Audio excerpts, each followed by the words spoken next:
Var tarafım bir kanasın çıktanım, adı rayhan gözlerine soktanım.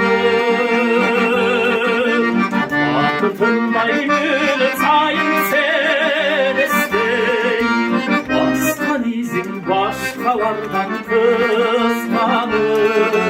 Baskan izin başkalardan kıskanır. Biri göreyimdir vatıra, gönül arzulaydı açılar.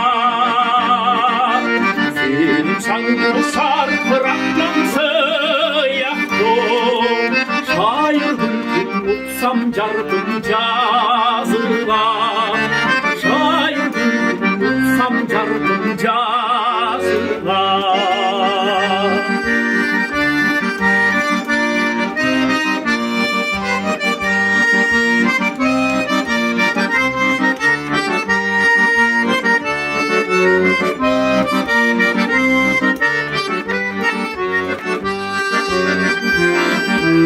Gözümü de gül dökerim adırdan, gözün armayılırlar okuyuncasından.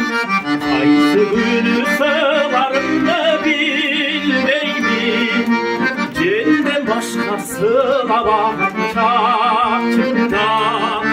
Cennet başkasına bakacakçımdan.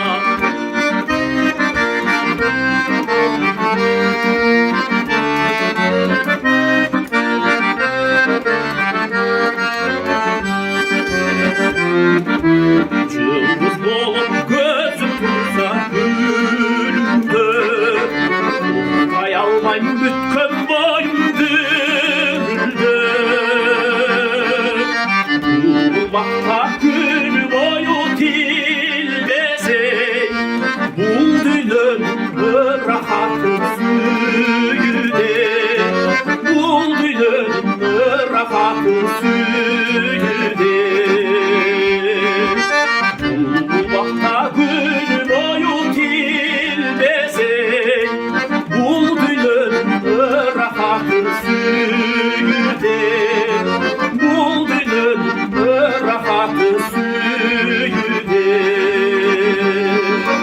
Baskan izin başkalardan kıskanır.